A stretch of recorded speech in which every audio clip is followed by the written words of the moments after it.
5, 4, 3, 2, 1. I'm John Miglash for the Wisconsin DMA and the International Society for Strategic Marketing. There we go. Okay, now let's get over to the 10 at 10, and we'll start off with KFC, which is always funny. They got a good new commercial. Coleslaw, mashed potatoes, and Kentucky. He's shrinking. Enjoy. Colonel Snowman melted, bringing us this delicious piping hot meal with all the fixings. Touch anything. He's okay, right? I'm sure he's fine. He's okay, right? This delicious meal is piping hot. Delicious You must have meal. known we were too busy to cook. Why did it have to be so piping hot? Well, see ya. And free delivery, so that's pretty cool. UPS imposes shipping limits on Nike, Gap, LL Bean, and others. I got a notice from Vermont Country Store. I don't know if they use USPS or UPS, don't know which one. But I did get a notice that they were working on pulling and shipping my order. What is, I even said to the style consultant, what does that mean, working on it? Just pull it and ship it. If you can send me an email, why can't you send me the stuff?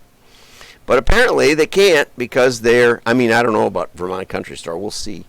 But we'll see. Thanks, Jim. Yep, Merry Christmas to you. It's like there's no context given in this story, Joe Keenan. I would like to hear if USPS is also stopping their shipment. In this case, they just didn't pick up the stuff, which causes problems, I'm sure, in logistics for these merchants. I don't know if USPS does that sort of thing. If anybody could fact check that, that would be great. I've heard challenges of dropping off big mailings at small post offices, and that the USPS doesn't always understand who their big customers are. But back in the late 80s, Jesse Helms was the senator from North Carolina, and apparently he was lobbying Congress to shut down parcel post. And the USPS hired salespeople to go out and tell merchants that their parcel post was really competitive, like half the price of UPS. And it really worked. USPS got major shifts and increased their parcel post, which is good because, you need competition. And it worked so well that they actually hired a sales force to start trying to sell ad mail to advertisers. And that wasn't working as well, and so they hired this consultant to come in and teach direct mail to the USPS. And it was yours truly.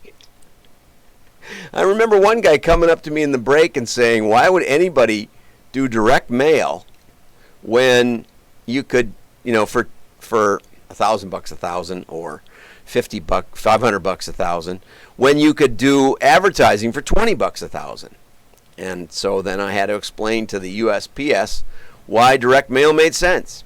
And we're still doing it today. To this day, we're still defending direct mail with USPS. But UPS triggered that back there in the late 80s.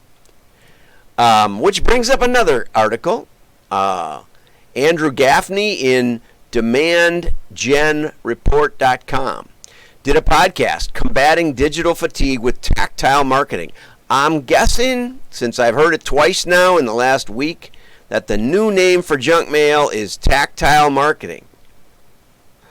I don't know why marketers have to keep coming up with new stuff, but your tactile sense neurons are tenfold more than your vision.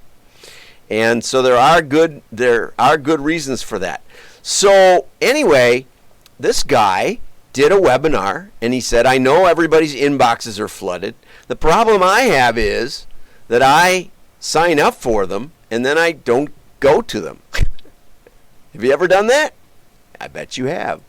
And my sister, I was talking to her on Saturday trying to get the Stollen recipe.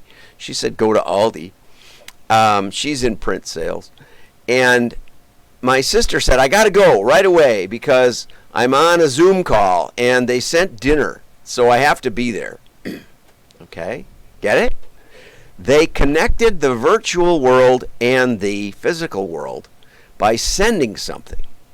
In this case, it was a local charity or something that she was supporting. Or actually, it was, I think, a national charity that she supported. But anyway, so what they did to get people to come to their webinar was, and this is in B2B and Marketing Exchange, was the webinar. We sent 1,200 personalized packages to their homes and saw an outstanding 70% attendance rate.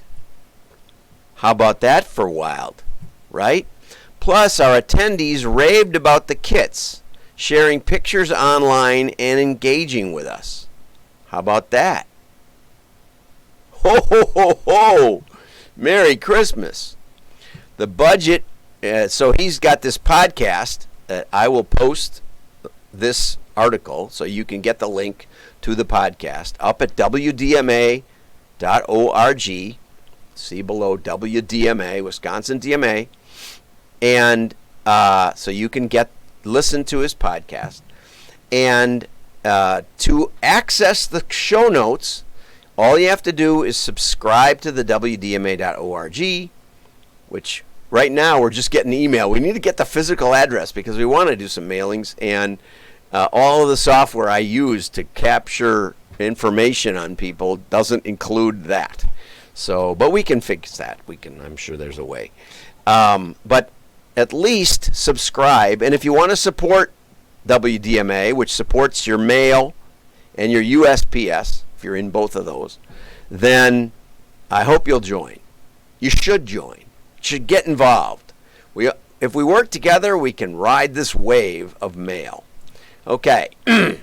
There's a couple of data articles that came up, but I thought let's talk about data a little bit. So Tesla in TechCrunch, which last week had a direct mail article, Tesla's radically diverse workforce is led mostly by white men, okay, according to TechCrunch.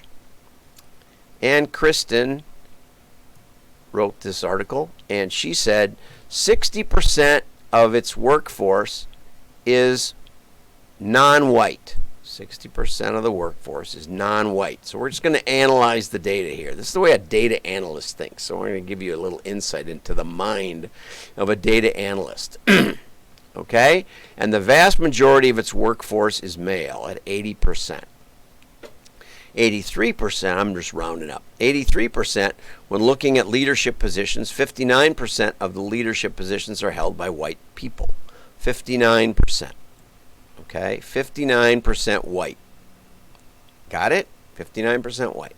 Okay, now, black employees are 10% of the workforce, and they got a bunch of promotions and stuff. Asian got 21%, and women were about 21%. Okay, now let's look at U.S. population, because I thought, well, let's give some context to this. Notice, no context. Context is often more important than data. So here's the U.S. population, pretty much right up to the minute.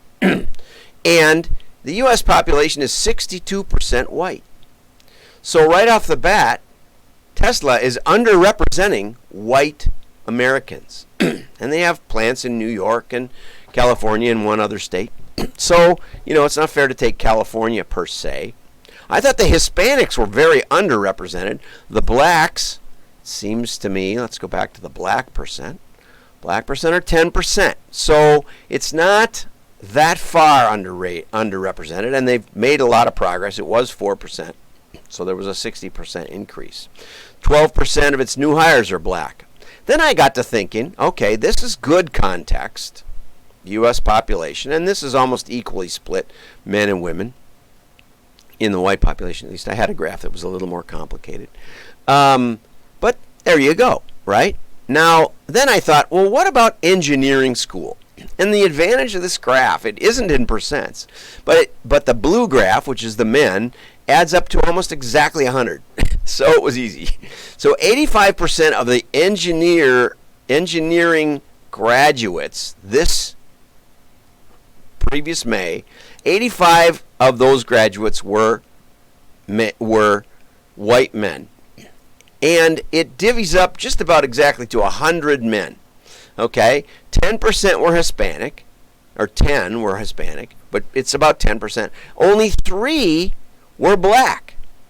What does that mean? That means the pool of black men is almost non-existent. And women overall in the pool of today's graduates. Now that doesn't mean that the total pool of America engineers is 40% women. This is about 40%. I added all these up in my head. So when you look at the context, 2 things are important to remember. One is Tesla's actually overachieving in non-white population. If you look at both the U.S. population compared to the U.S. population, which is about 40% non-white, Tesla's is 60%. So they're overachieving in the white versus non-white. They are also overachieving, greatly overachieving, compared to the engineering population, which is, for the men, which I would say would be more traditional, which is about 15% non-white. Okay, so they're vastly overachieving. And the fact that leadership is only 60% white men, when this is about 60% men and about 40% women, and way white men. So the second takeaway is, don't be afraid to hire a few white men. It's okay. Sometimes we have experience in the field that you're looking to hire. It's okay. It's okay to hire white men. I know that sounds crazy, but I just wanted to show you some of that. Like and share. Your friends will know you're smart. Have a great day. I'm John Miglosh. Merry Christmas. Bye-bye.